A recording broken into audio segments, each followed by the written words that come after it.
Olá, gente, tudo bem? Eu fui desafiado pelo meu amigo, meu irmão de Brasília, Enaildo Viana, a falar sobre o momento político do Brasil.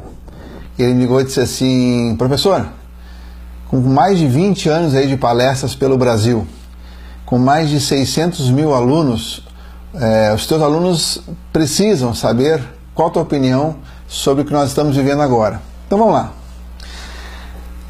Eu acho que quem tem mais de 50 anos, que é o meu caso, tem a obrigação de passar para os nossos jovens o que realmente nós vivemos na nossa infância, na nossa adolescência. Tá?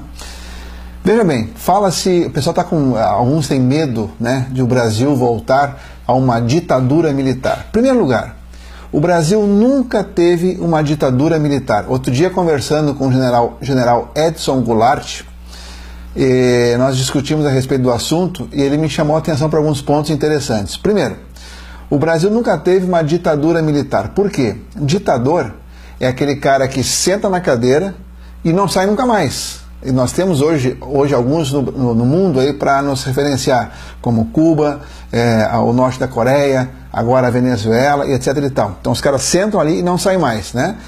O exército esteve no comando de 64 a 85, então foram 21 anos, certo?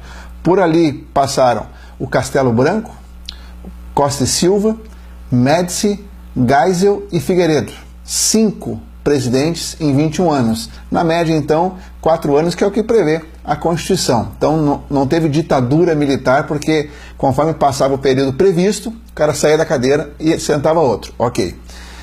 Então foi regime militar? Também não. Presta atenção. Todo ministério era paisano, era civil.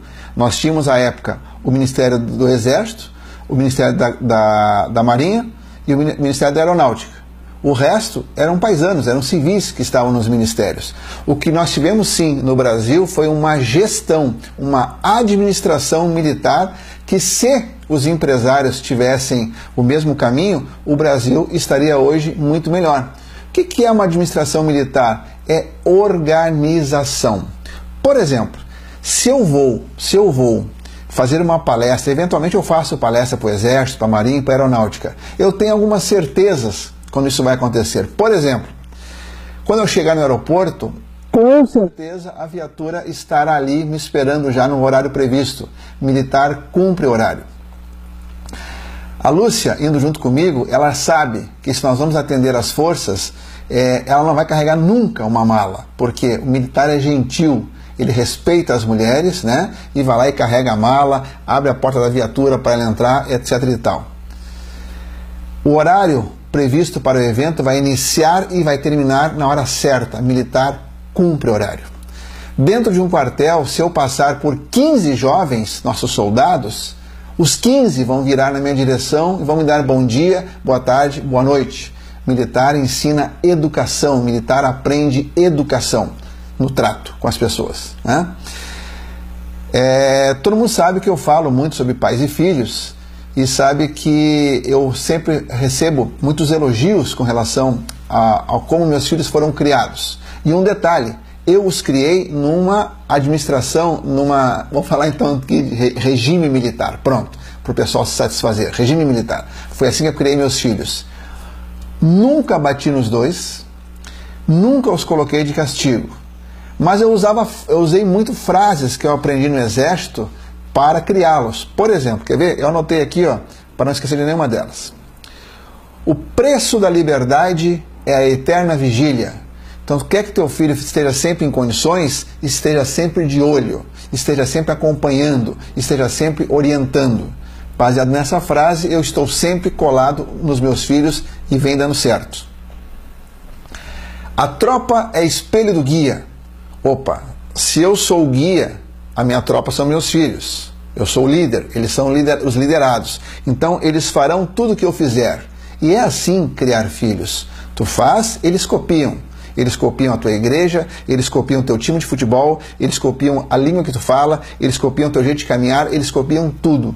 Então, a tropa é espelho do guia, diz que faça o correto e os teus filhos te copiarão dentro do correto. Aí fica fácil viver assim. Aqui em casa nós temos escala de serviço. Como assim? Normalmente a gente vê as famílias brigando, os filhos brigando. Ah, quem lava a louça é tu, quem lava a louça sou eu.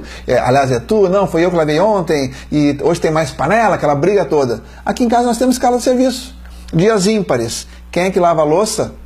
A Paulinha. Dias pares, quem lava a louça? O Márcio. Pronto, não tem discussão. Havendo um acordo, não tem discussão. É só planejar, organização. Isso é coisa de milico, tá?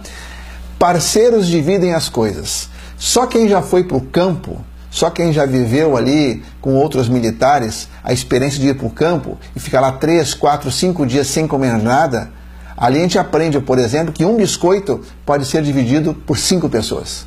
Então aqui em casa nós temos, meus filhos aprendem desde pequeno isso, parceiros dividem as coisas. Então se há na geladeira um pedaço de pudim, estamos só nós 4 em casa, ninguém vai lá e vai comer o pudim inteiro. Vai lá, divide por 4, pega a quarta parte e dá a chance para que os outros comam também, porque parceiros dividem as coisas. Aprendi isso dentro do exército, né? Missão dada é missão cumprida. Isso é a frase militar que os paisanos mais conhecem, né? Então é assim, vai fazer, faz bem feito, faz a tempo, né? Eu lembro da minha adolescência, e quem tem mais de 50 anos precisa contar isso para os jovens. Na minha adolescência, que foi ali entre os anos 70 e 80, dentro da ditadura militar, eu estudei em escola pública. Eu tinha médico diariamente dentro da escola. Eu tinha dentista diariamente. Aliás, as minhas obturações que eu tenho até hoje foram feitas dentro da escola pública na época da ditadura militar, certo? Eu ia para a escola de bicicleta, ia e voltava, e não tinha perigo. Hoje, se eu vou ao mercado perto de casa, eu vou a pé, eu deixo o celular em casa, porque talvez o celular não volte comigo. Mudou um pouco a questão da segurança, né? Então, gente, na verdade é o seguinte, tá? O Brasil, ele viveu no momento... O que nós tivemos, na verdade, então? Tá? Então não foi regime, não foi ditadura, foi o quê? Nós tivemos generais que foram presidentes da República. Só isso. Agora, claro que, como todo militar, eles cobravam ordem, organização. Aí sim, com a ordem se vai ao progresso. Isso todo mundo sabe. Então, as pessoas de bem, as pessoas que fazem o correto, as pessoas que seguem a linha reta, não tem o que temer. Ah, mas falam aí do nosso candidato, né? É homofóbico, então o militar é homofóbico. Gente, na época da ditadura militar, por exemplo, o Ney Matogrosso ficou famoso. Dúvidas que ele sempre foi gay, todo mundo sabia, né? E ninguém mandou matar o Ney Matogrosso. O Cazuza, né, iniciou sua carreira enquanto havia ditadura militar. Ninguém mandou matar o Cazuza. Então isso é bobagem. Entendeu? Então hoje nós temos o Google, nós temos o computador, vai para dentro do Google e pesquisa a história do Brasil. Entendeu? E aí sim, aí tu vai ter condições de saber o que fazer nas urnas agora no próximo domingo. Tem uma frase do Otto von Bismarck que diz assim, ó: nunca se mente tanto como antes das eleições, durante uma guerra e depois de uma caçada. Eu coloquei como título do vídeo um grande erro do exército. Para quê? Para chamar atenção, porque você assistisse esse vídeo, né?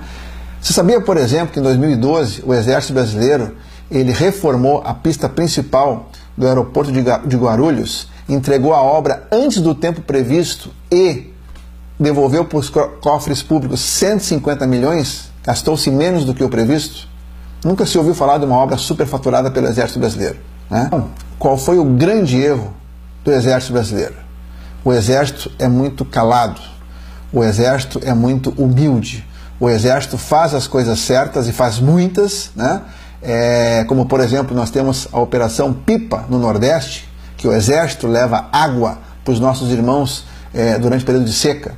Então o erro do Exército é o seguinte: ele é muito quieto, ele é muito humilde, ele é muito simples. Ele faz, mas não fala o que faz. Ele tem que expor mais as suas façanhas, porque se tu não fala que tu é bom, os outros dizem que tu é ruim, e as pessoas acreditam. Vamos lá, vamos erguer o nosso Brasil a partir do dia 28 nas urnas. Tamo juntos. Brasil acima de tudo, Deus acima de todos.